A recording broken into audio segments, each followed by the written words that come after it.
Hello, I'm Duncan Fraser, Director of Useful and Kind Unlimited, a charity which aims to develop pro-social behaviour and leadership, especially with young people.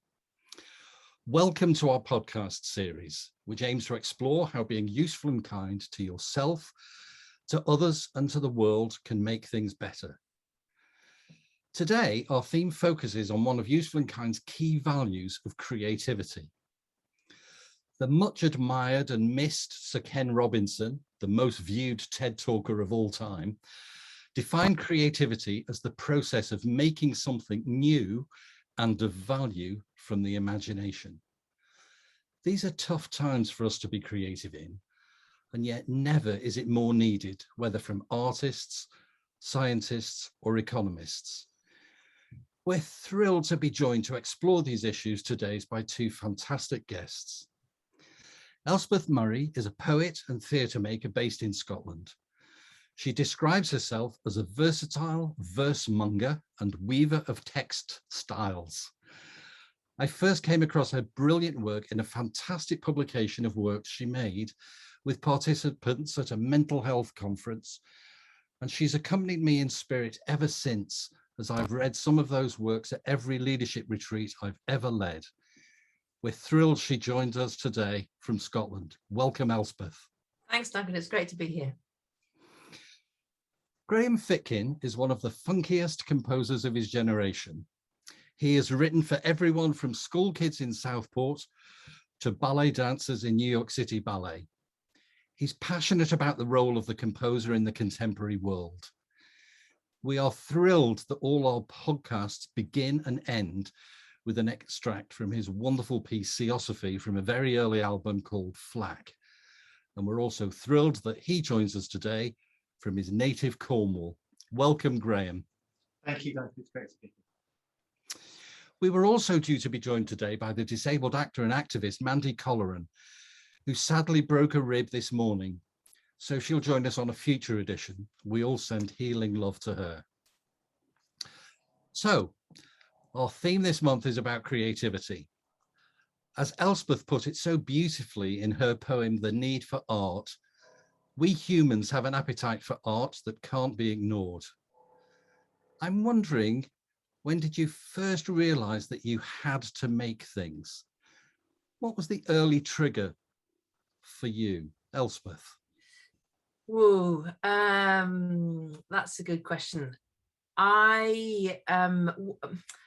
In my childhood, I wasn't especially encouraged to create art, and because I was doing well school-wise in academic subjects, I wasn't allowed to specialize in art or music as a subject because they didn't count. So I had nonetheless been enjoying writing and drawing and singing and dancing when I wasn't doing schoolwork that I had to do. And I was wondering whether you might ask this question, actually, Duncan, because I've listened to the other podcasts in this series and they're great. And one memory that did come up was about my dad had a very sort of disciplined and kind of military approach to bringing us up, and and part of the structure that he created was a debate, kind of like we'd have family debates. And back in like 1982 or something, one of those debates was about nuclear disarmament. And I remember my dad explicitly saying in his summing up of this, that what was most important for our safety and security was a nuclear deterrent, and not having poets sitting under trees writing poems. That was just spelled out as being useless. So I think I defied him in a way. He also said I could, one of the jobs that I could never possibly take up would be a sign writer, because my handwriting wasn't exemplary. However, I've just spent my weekend sketching and summarizing what's been going on at an amazing conference. And my writing, although not exemplary, is more than adequate to serve the needs of that live capture. So I don't know if that really answers your question, but there's been some resistance to expectations around art. So maybe you do realize that your dad's was reverse psychology, saying you should never do it. You were going to do it. That's right. So Graham, I'm wondering when you first realized that you just had to make things. Well, unlike Elspeth's the story that she told, but I have a question about that in a moment, is my parents both made things, a lot of things. Some might say too many.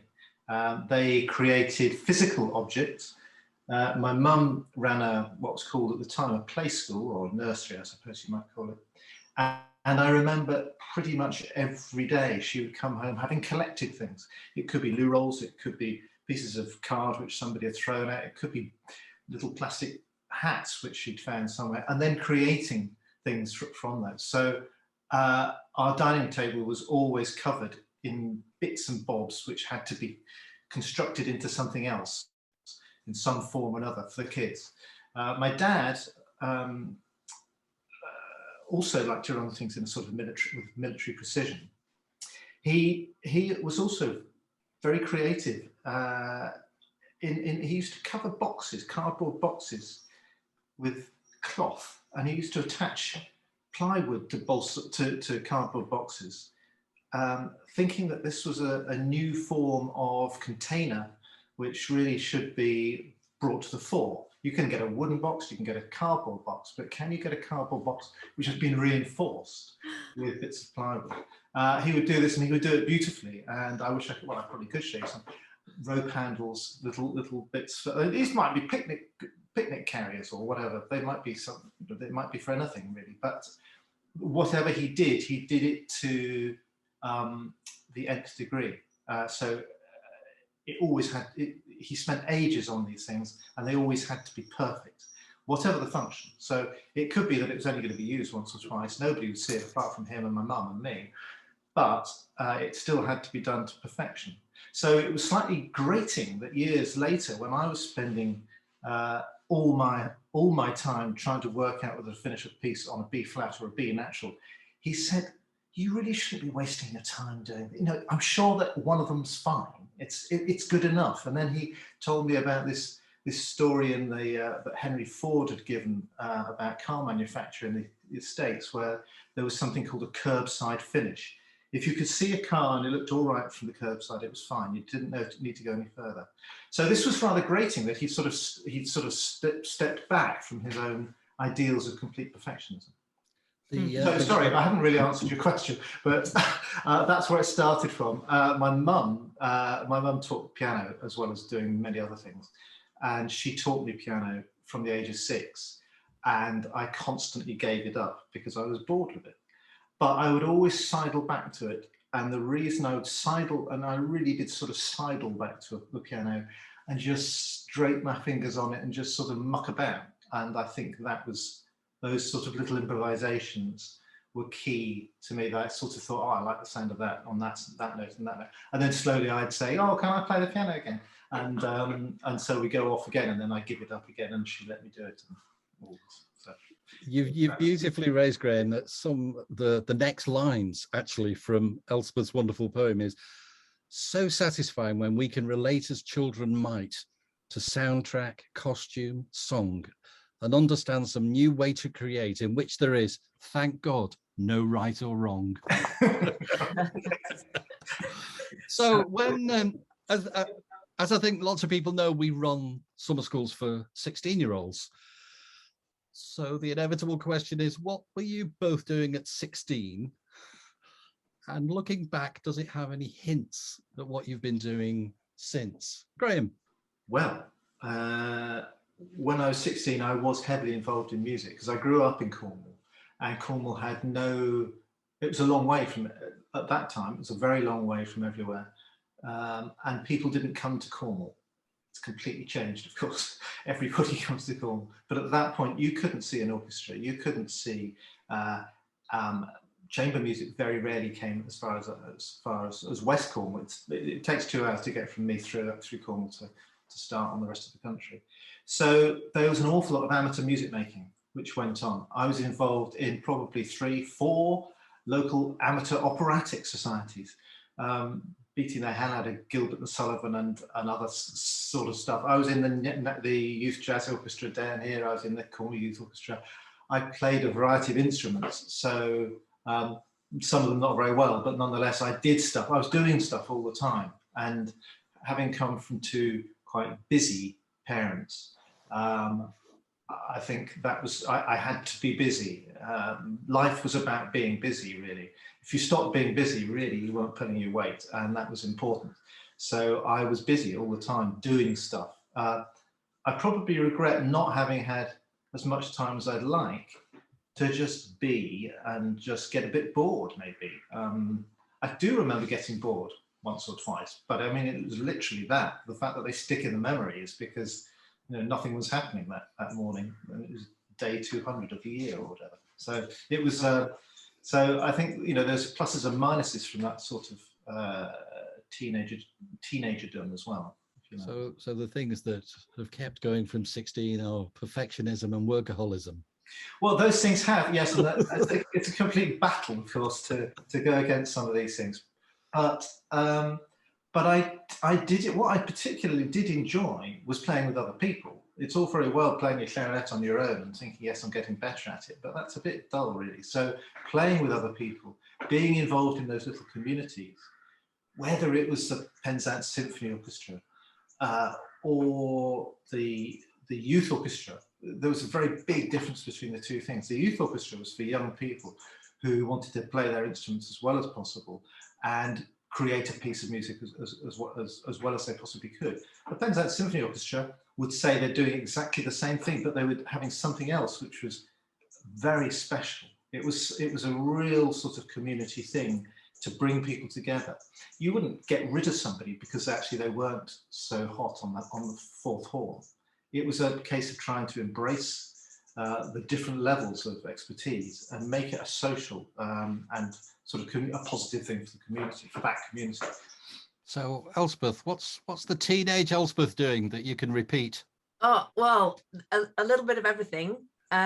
Music wise, I spent my teenage years in Retford in Nottinghamshire, and I was involved in the North Notts Music School, which meant Saturdays in workshop playing percussion for various different bands and orchestras and choir, and a little bit of music theory, which wasn't essential. I wasn't taking exams, but I was playing harmonica, and I didn't understand why harmonicas came in different keys.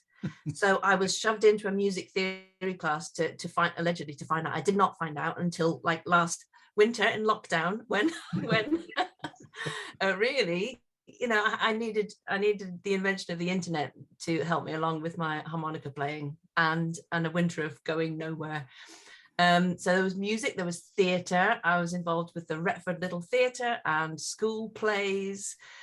I was poetry. There was a bit of a nudge into poetry when my good friend Truda, she won a poetry competition in the youth category and became friends with the fellow who won it in the grown-up category, who had interesting friends who went to poetry readings in Nottingham. So we kind of got in with a sort of cultured crowd, which was all quite exciting. And there was church activities, which sometimes involved events and youth stuff, or going to Taizé inspired kind of chanting things in Nottingham. So I was pretty busy, as I am now, with the range of different media and forums of things happening. So yeah, nice memories. Thank you, Duncan. So what you've both talked about is the importance of others. And at Useful and Kind, we are very keen on the idea of how being useful and kind to yourself, to others and the world will make a difference. And I'm wondering, where others come into your creative process. So are you working with others to make your work? Do you think of them when you sit in front of a blank sheet? Or are you just compelled to make something, whatever it is? So there's something about that process of, you know, are you thinking about the audience or maybe the commissioning group? Or are you just thinking, I'm making a piece? I'm sure it's lots of all of those. But Elspeth, share with us first. Ooh, well, I like a collaborative process. And I've got, wow, yeah, I'm thinking of ways that I actually find it quite difficult working on things in isolation, and have found that connecting with people on Zoom has been really great over lockdown, and I think it's just now part of our lives. So there's been times when I've just said, okay, I'm working on a certain thing, and if anybody would like to come join me and work on their particular thing at a certain time. So there's that. I enjoy a collaborative working space, even if people aren't working on the same thing. So Puppet State Theatre Company is a big part of my life. I've been stage manager, company manager, touring alongside performers who've done some wonderful shows, The Man Who Planted Trees, J.R.R. Tolkien's Leaf by Niggle. And at the moment, I don't know exactly what my role would be called. It might be a creative producer. We're doing a show called John Muir and the Missionary's Dog, which is part of the Scottish International Storytelling Festival. And to be in amongst the creation of ideas and to feed into that and be part of that process with the audience in mind, and with the audience in mind. That's a really interesting question. I think there's some fantastic resources that what is it, the Audience Partnership have put out about basically kind of challenging artists in their process so that they're not just self-indulging, so that there's a mind on the audience, there's a mind on the venues, there's a mind on the funder, and to sort of be playing between all those. I think it's a fruitful ground to be conscious of the purpose. And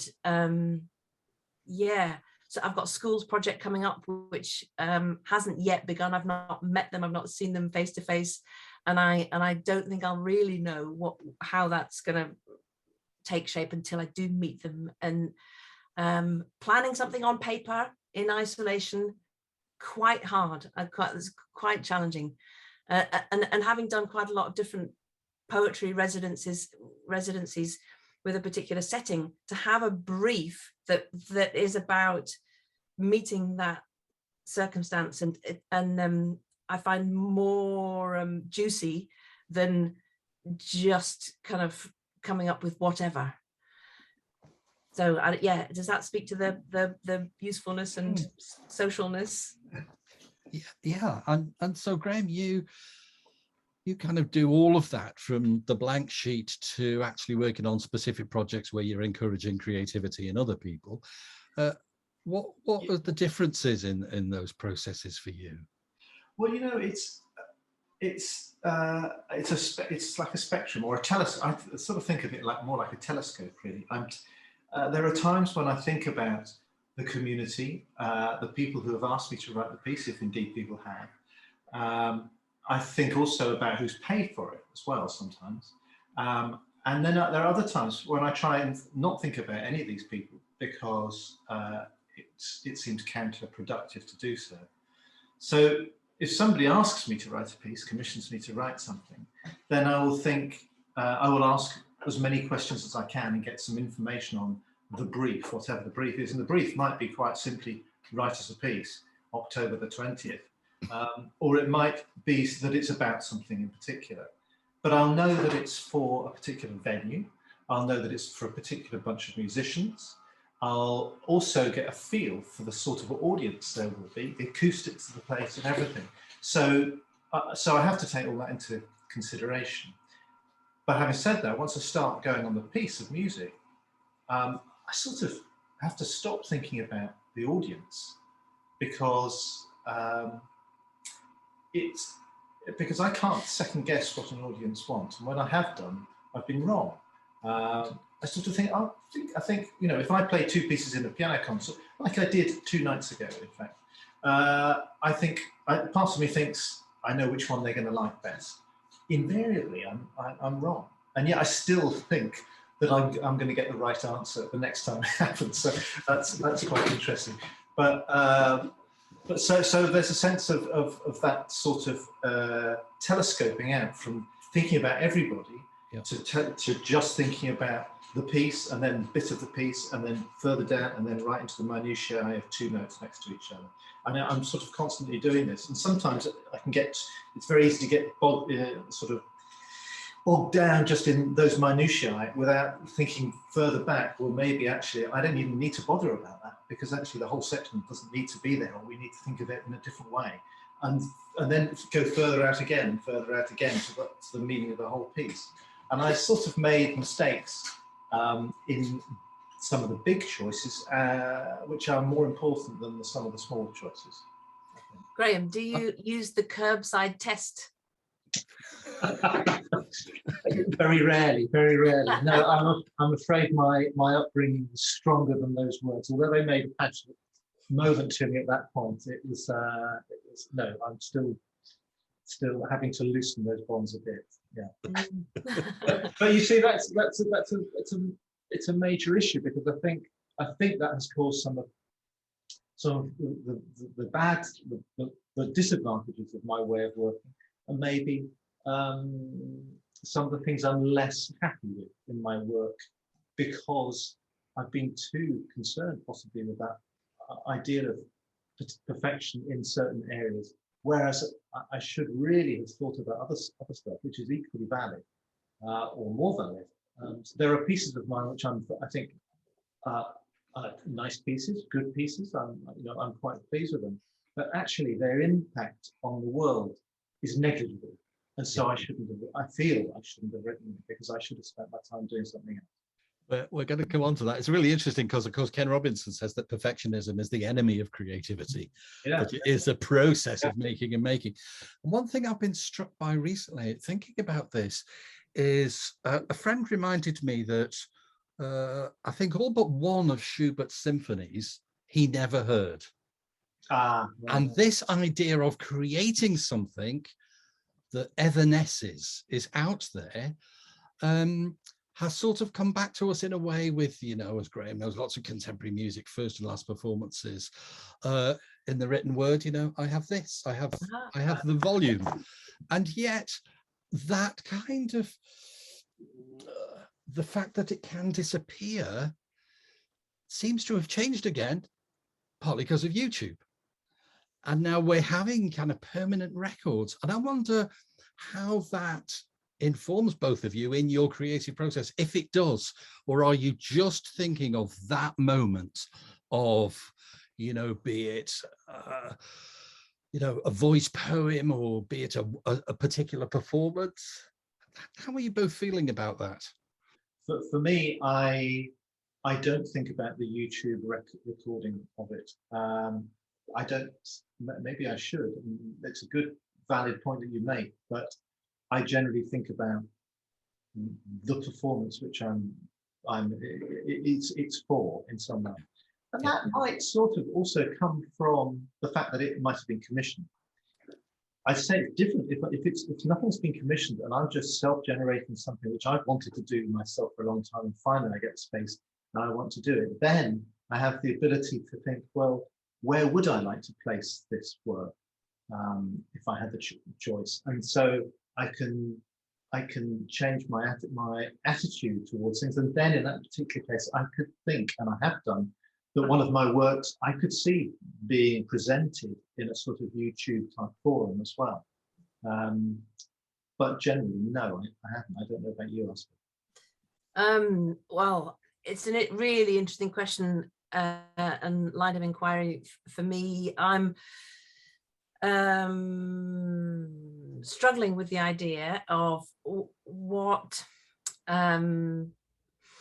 if my entire oeuvre was digitized, if my whole life was digitized, and you know, Duncan, one of my mottos is your life is a work of art. So I'm a collector of various items and objects and bits of written, there's many aspects to the manuscripts that are around me, and I've wondered if they were digitized and didn't exist in their tangible format, would they be less, or does that enable for fresh connections to be made between different parts of that archive, that body of work? And there's a sort of hybridization that's possible with those online things, because I mean, if somebody comes into a concert hall to see your work, Graham, they're coming in with whatever's been going on in their lives that day. They're co-creating something in the performance space, and they take that memory of that music away with them into the night. Mm-hmm. If people are experiencing a 2D digital version of that on YouTube, they're coming to that with whatever they've just seen on YouTube or somewhere else or whatever's been going on in their life, and they don't also, with all respect, they don't have to sit through the whole thing. They might watch part of it, and then that might trigger some memory of something else. And so there's the engagement is much more dynamic or sporadic or unpredictable, and although the algorithms have probably got our number. Yeah. You're right, they will then have come to it having just heard, well, in my case, certainly with music, they will have just heard a piece of music because there will have been an advert on just before they've listened to it for 5 seconds, or 2 adverts maybe, which have already sort of got their ears in a certain route. And it's and then to go straight into something of mine or anybody's really, it's not framed necessarily in the way you like it to be framed for an audience. But you know, it's once things are on YouTube, once things are out or similar platforms, it's very difficult to control, to have any control over it. So I don't quite know how. I haven't really tried to work that out myself. But when you have with your poetry, do you get the chance to set the way the book looks, if it's a book, the sort of paper which it's on, the font, all of that?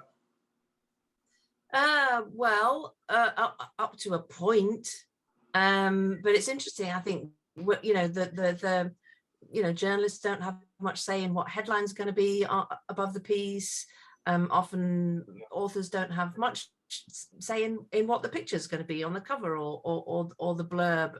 But yeah, no, framing, how you frame things is may I, Duncan, quote a little bit from my the poem Your Life is a Work of Art. It's how you frame it when you see it, because you sense it, and how you edit. It's yours to inhabit, it's yours to exhibit. You are the creator, you are the curator. Your life is a work of art. Yeah, I love that. It's great. Oh, I like it. Yes, and I in a sense, I sort of occasionally think that about, try and think that my life is a work of art. I've never put it in those terms, but I do try and think of that, and I do try and think, well, you know, what is, if I'm going to die fairly soon? Well, at some point I shall die. What, you know, I would like to think about how that life has been lived, and whether it was, you know, whether I feel I've lived it the best way I possibly can. I'm positive that I won't have lived it the best way I possibly can, but I'd like to try and I'd like to at least make an effort. And so these things, along with all the moral dilemmas of the day, continually sort of are part of my life and part of my work of art, if you like, is those things. Well, that brings us very nicely onto the world bit of Useful and Kind, because as I said at the beginning, these are tough times in which to be creative. And so I'm wondering how we, in such a tough world, justify being creative. I was in a conversation with someone the other day and I said, can we afford to be playful at the moment? What are your thoughts? Well, can we afford not to? This is, I mean, such an important tool for creating meaning, for building resilience, for forming connection. And even when it's not polished, and your life as a work of art is all about it not being not needing to be a polished product, but it's a process. It's fun, it's engaging, it's messy, there's mistakes, and that sort of vulnerability aspect is we can't pretend, we can't I mean, I sometimes think of the word, professional just being about, you're pretending something. There's this sort of veneer, there's this gloss, and what we're going through now is there's cracks everywhere. And to be in an artistic process of creativity where we are showing our cracks, where we're dancing along the cracks, over the cracks, where we are honest about our imperfections is essential. And there's a process that I've been using for the last few years called Capacitar, which is a collection of mind, body, spirit practices from around the world, which are tools for building resilience. And there's breath work, there's body work, there's and I will be taking aspects of these into the classroom, I'm sure, over the next few months. And the motto for Capacitar is heal ourselves, heal the world.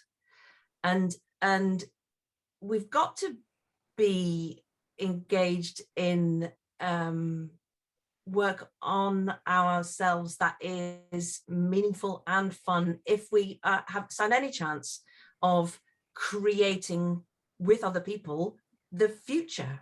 That it's an artistic process, it's a creative process. We need to play. I know that you've are very interested in some ways the political in our work, and you've talked a lot about the way in which we are striving to make a better world. I'm wondering how we can do this moving into the arts, away from just being creative. How can we do that in a world, in the creative sector, which itself has been so riddled with ableism, misogyny, racism, privilege? How is all of that impacting your creative work and role and function now?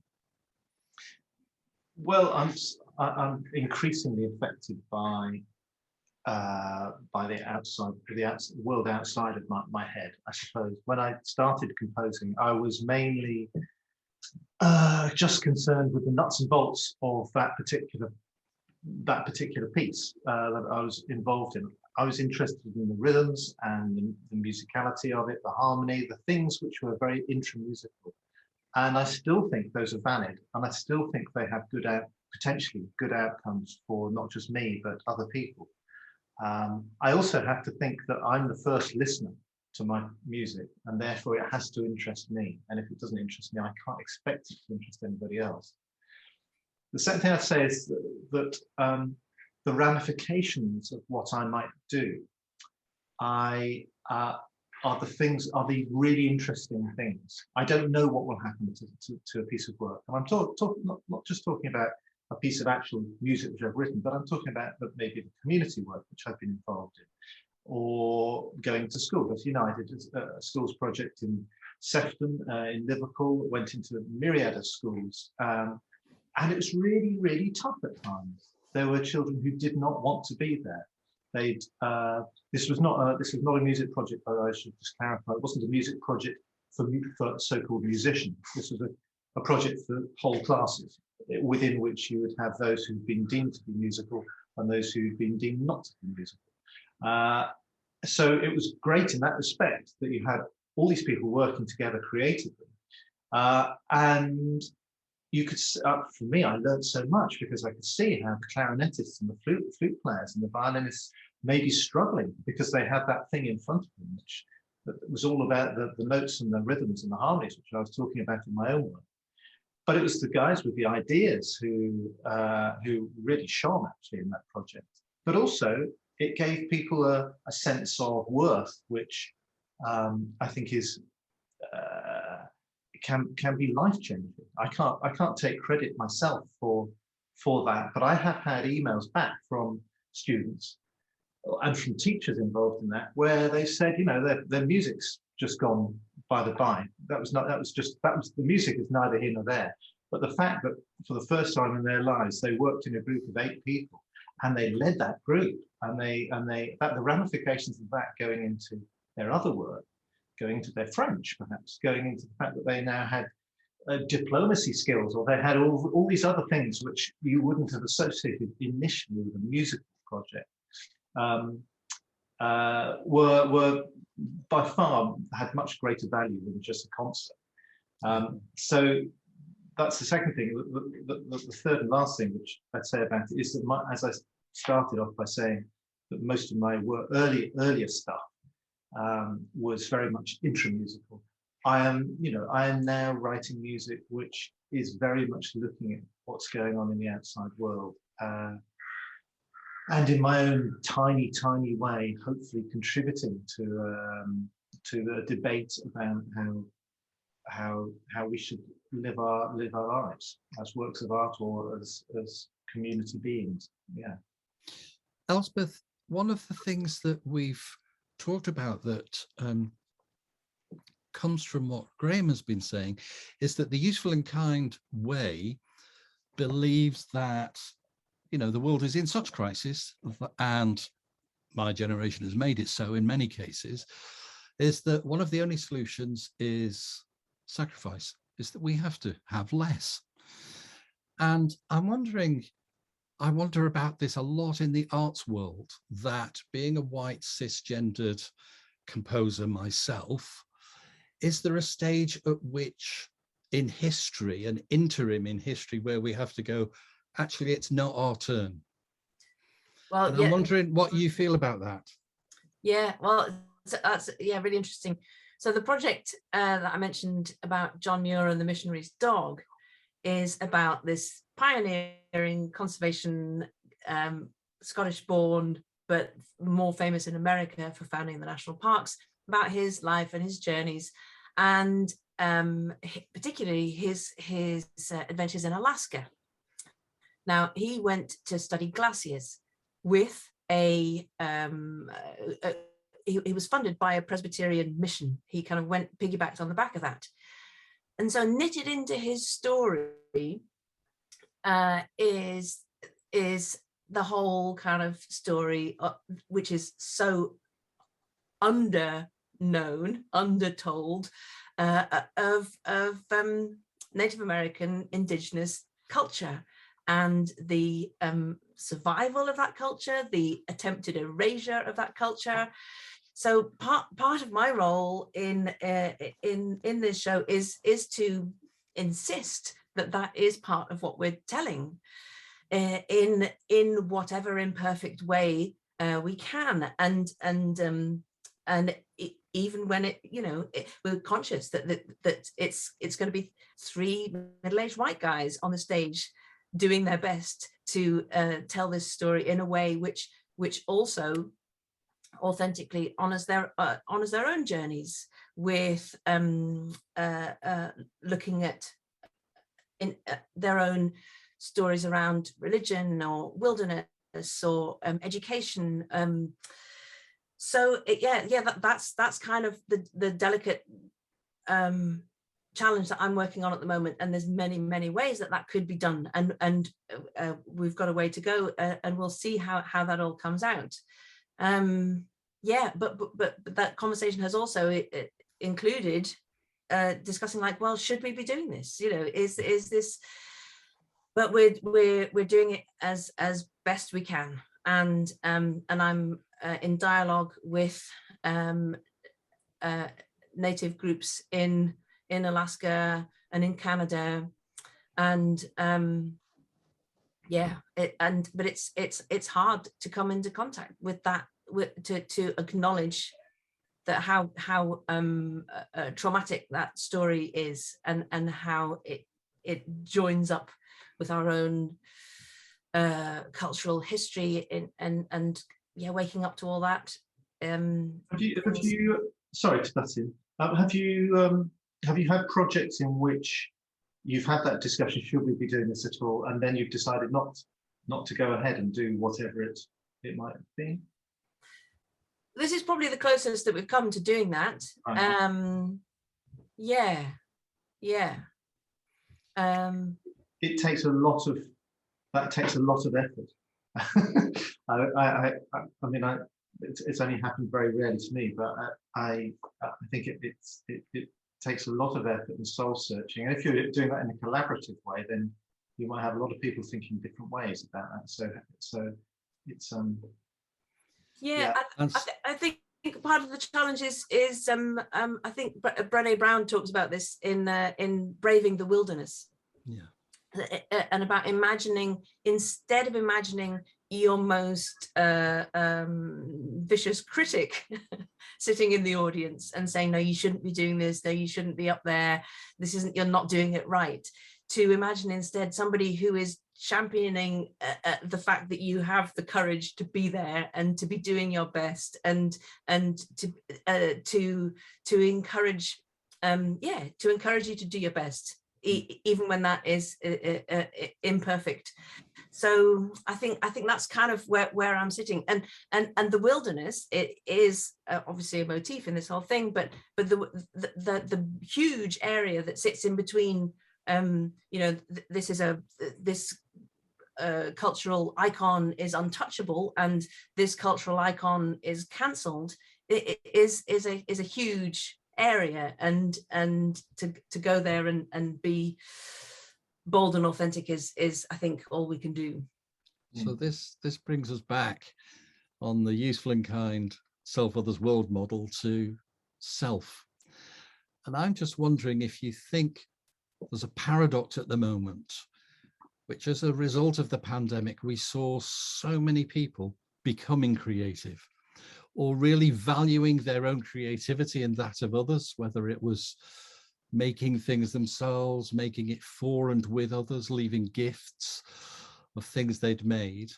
And yet, paradoxically, we are completely marginalized. We live in a world at the moment where politics has never less valued culture. The creative sector is marginalized as the woke. And I'm wondering how you individually keep yourselves going, given the important work that you both do. What is the stimulus and nurture and vitamins that you have for yourself? Elspeth. Well, the capacitar practices that I mentioned, that's definitely part of my toolkit.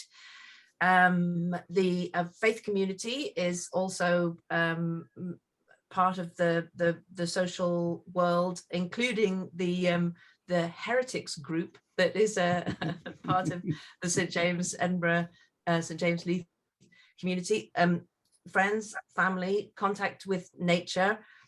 I feel that one of the legacies of lockdown has been, and I want it to stay this way, is as an acceptance of imperfection. I think that something of that sort of professional facade has hopefully sort of dissolved, and people are able to step up and be more real. We can see into each other's houses, we can see each other as more rounded people. Yeah,